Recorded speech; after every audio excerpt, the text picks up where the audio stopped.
किन मुद्दों को लेकर कांग्रेस पार्टी अभी मैदान में उतर रही है? नहरों में पानी नहीं, सड़कें में गड्ढे हैं। मनोहर लाल जी तो चतुर हैं। जो बीजेपी कह रही है कि हमने 650 करोड़ रुपए का विकास किया है, धनखड़ साहब कमीज निकाल करके प्रदर्शन करते थे। तो किसान के झंडे के नीचे क्यों नहीं प्रदर्शन कर रही? अपना अलग झंडा कांग्रेस क्यों लेके चल रही है?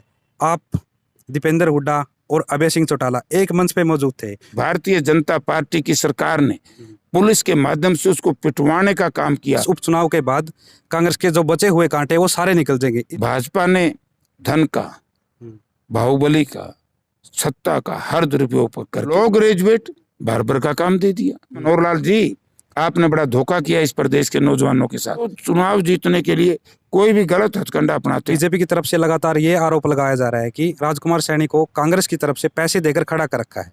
और जैसे सर जो जीता हुड्डा को लेकर टिकट नहीं दी गई, तो उसमें कहा गया कि लोकल वर्सेस कोई बाहरी का फैक्टर काम कर रहा था। ये जगबीर मलिक हो गया गोहाना से, शकुंतला खटक जी हो गई, और भी बहुत सारे नेता हैं जो बाहर के हैं लेकिन कर्म भूमि कहीं और है।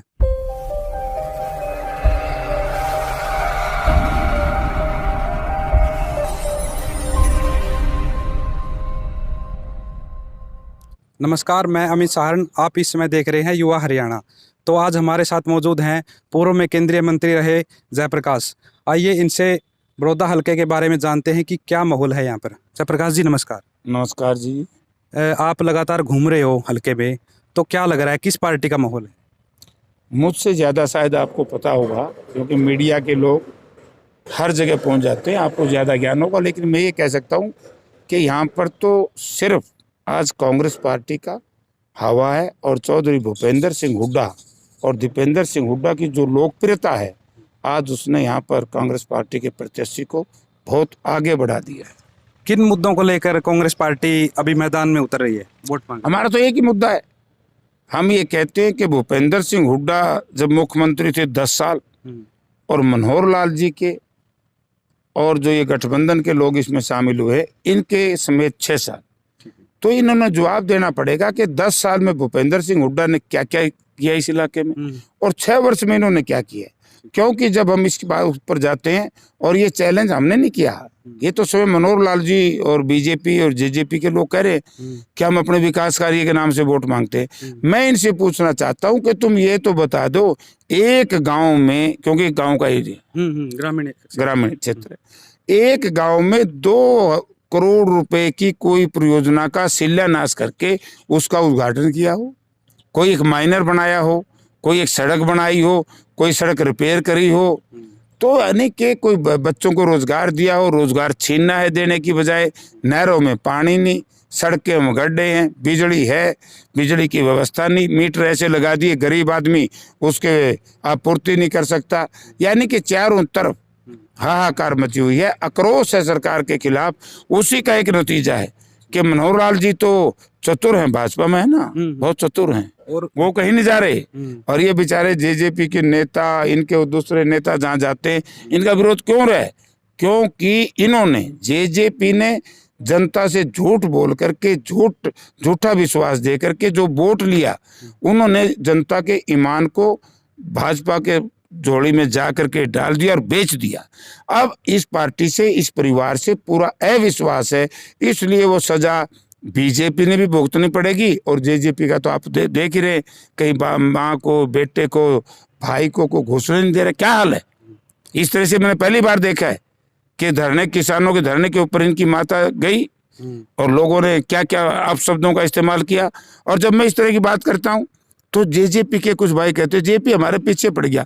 अरे भाई, मैं थारे पीछे नहीं हूं, मैं तो केवल ये कहता हूं कि जो तुमने छोटी उम्र में बड़ी झूठ बोली और जो भ्रष्टाचार फैलाया, जो नौजवान कार्यकर्ता थे उनके साथ धोखा किया, आज जेजेपी का कार्यकर्ता बिल्कुल अपने आप को असहाय महसूस करे। ये परिवार मौज करे, बाकी सारा जेजेपी का कार्यकर्ता परेशान। और जो बीजेपी कह रही है कि हमने 650 करोड़ रुपए का विकास किया है इस एरिया में, तो आप कैसे देखते हो इसको? बताओ, लाओ श्वेत पत्र, जेजेपी बीजेपी दोनों के नेता बैठ जाएं, लाइव हों मीडिया के सामने, और मैं बैठूंगा, वो बताए 650 करोड़ का है। अभी जो ये किसान आंदोलन चला हुआ है, 3 कृषि बिल लेके आए, मैं ये कहता हूं कि जो 3 बिल आए हैं, अगर इनका कहीं देश में स्वागत है तो हमें बताओ। देखिए, एमएसपी हम क्यों चाहते हैं, मैं भी 5 वर्ष तक भारत की पार्लियामेंट का जब सदस्य था तो मैं एग्रीकल्चर स्टैंडिंग कमेटी का मेंबर था। डॉक्टर स्वामीनाथन हम एक कमेटी में थे। तो उस वक्त जो डॉक्टर स्वामीनाथन कमीशन बैठा और उस वक्त जो चर्चाएं आई, C2 फार्मूला की जो बात कही, मुझे सबसे बड़ा दुख तो ये है कि भारतीय जनता पार्टी के अध्यक्ष हमारे साथी धनखड़ साहब कमीज निकाल करके प्रदर्शन करते थे। आज उनको पता नहीं क्या सांप सूंघ गया, कितने किसान विरोधी वो क्यों बन गए, मजदूर विरोधी धनखड़ भाई क्यों बन गए, वो आज वो आवाज ही नहीं उठा रहे। यही बात जेजेपी की है।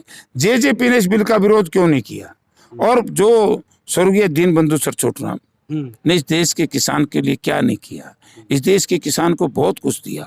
और आज भारतीय जनता पार्टी में उसी के तीसरी चौथी पीढ़ी के जो लोग हैं उन्होंने भी इसका विरोध नहीं किया। चौधरी देवीलाल किसान की बात करते थे, उनके प्रपोता ने भी इसका विरोध नहीं किया जो सरकार में बैठा है। तो आज किसान की हालत खराब हो चुकी है। जो जैसे जी कांग्रेस प्रदर्शन कर रही है, तो किसान के झंडे के नीचे क्यों नहीं प्रदर्शन कर रही? अपना अलग झंडा कांग्रेस क्यों लेके चल रही है? ये प्रदर्शन किसानों का है, कांग्रेस का नहीं है। ये सरकारी लोग, दोनों पार्टियों के कार्यकर्ता या नेता झूठ बोल रहे हैं। प्रदर्शन कांग्रेस का नहीं है। कांग्रेस की तो बेसिकली सपोर्ट, मोरल सपोर्ट, ये तो लोकदल भी उसको सपोर्ट कर रहे हैं, CPM, CPI, बसपा, सपा, सब पार्टियां सपोर्ट कर रही हैं। और मैं तो कहूँगा इन पार्टियों ने भी सपोर्ट करना चाहिए। जैसे मुजफ्फरनगर में जो रैली हुई थी लोकतंत्र बचाओ, तो उसमें आप दीपेंद्र हुड्डा और अभय सिंह चौटाला एक मंच पे मौजूद थे। तो क्या ऐसा आने वाले समय में हरियाणा में भी देखने को मिल सकता है कि सभी विपक्ष इकट्ठा होकर सरकार के खिलाफ किसानों के हक की लड़ाई लड़े? देखिए, आज जो इकट्ठा होगा तो उनकी मर्जी है। वहाँ जो लड़ाई थी वो स्वर्गीय चौधरी चरण सिंह के बेटे थे। चौधरी चरण सिंह इस देश में पहले ऐसे किसान नेता हुए हैं जिनका कटक से लेकर के और अमृतसर तक राज्य रहा था। तो उसके पोते को, जयंत को, जिस तरीके से प्लांट स्कीम से भारतीय जनता पार्टी की सरकार ने पुलिस के माध्यम से उसको पिटवाने का काम किया और बहुत क्रूरतापूर्ण उसके साथ व्यवहार किया, हम उसके लिए गए थे। वो पंचायत थी, वो किसी पार्टी का प्रोग्राम नहीं था। जैसे जी जींद उपचुनाव हुआ था जो, उसमें एक चर्चा चली थी कि कांटा निकालने की बात चली थी।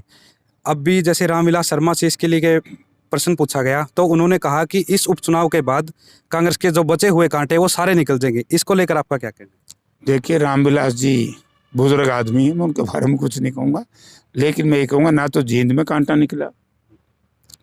जींद ने तो ऐसा काम कर दिया, अगर ये दिग्विजय चौटाला, जो चौटाला लिखता है ना, इसका सिस्टम, इसके संस्कारों को लोगों ने देख लिया। ये लड़के बहुत बड़ा नुकसान कर सकते थे हरियाणा प्रदेश के, विशेष तौर से किसान वर्ग का। ये उनका नतीजा सामने आ गया, फिर लोगों ने बेरा पट गया। ये जो वोट आए, इन्होंने तो सोचा कि थारी वजह से आए हैं, लेकिन इन बेचारों को ज्ञान नहीं था। इनका आचरण, इनके संस्कार जनता पसंद नहीं करती थी। और भाजपा ने धन का, बाहुबली का, सत्ता का हर दुरुपयोग करके जींद उपचुनाव जीता था। आप ये देखिए, पहले कभी नहीं हुआ। D ग्रुप की नौकरियां निकाल दी बिना सोचे समझे और रिजल्ट निकाल दिया। उसमें यही नहीं, लॉ ग्रेजुएट बार्बर का काम दे दिया, post graduate, graduate, MSc, BTech, MTech, उनको किसी को खाना पकाने का काम दे दिया, किसी को लांगरी, किसी को धोबी बना दिया, लॉन्ड्री का काम दे दिया। तो मैंने असेंबली में मामला उठाया कि मनोहर लाल जी, आपने बड़ा धोखा किया इस प्रदेश के नौजवानों के साथ, और मेरी बात को मानना पड़ा, नौजवानों के क्रोध को मानना पड़ा, और जब जाकर के इसको उन्होंने ठीक से किया। तो ये तो चुनाव जीतने के लिए कोई भी गलत हथकंडा अपनाते हैं। आज मैंने एक चिट्ठी पढ़ी, यहाँ के डिस्ट्रिक्ट स्पोर्ट्स अफसर की है। यहाँ के जो हरियाणा के स्पोर्ट्स मिनिस्टर हैं वो कथुरा में आएंगे। डिस्ट्रिक्ट स्पोर्ट्स अफसर ने लिखा है जो कोचेज हैं उनको, नर्सरी में जो कोच है उनको, कि आप इतने बजे कथुरा में आपकी हाजिरी सुनिश्चित है। अगर आप उसमें हाजिर नहीं हुए तो इसका खामियाजा आपको भुगतना पड़ेगा। यानी कि यही तो जो जींद में इन्होंने षड्यंत्र रचे थे यहाँ शुरू कर दिए, लेकिन यहाँ का जींद का एक अंतर है। यहाँ की जो जनता है वो बिल्कुल भूपेंद्र सिंह हुड्डा में आस्था है और विश्वास है। जहाँ आस्था और विश्वास किसी पार्टी, किसी व्यक्ति, किसी इलाके, किसी महापुरुष के साथ जुड़ जाएं, उसका कोई मुकाबला नहीं होता। और सर, जैसे राजकुमार सैनी हैं, तो बीजेपी की तरफ से लगातार ये आरोप लगाया जा रहा है कि राजकुमार सैनी को कांग्रेस की तरफ से पैसे देकर खड़ा कर रखा है। देखिए, ये आरोप मैं अच्छा नहीं मानता। राजकुमार सैनी को कांग्रेस क्यों पैसे देगी?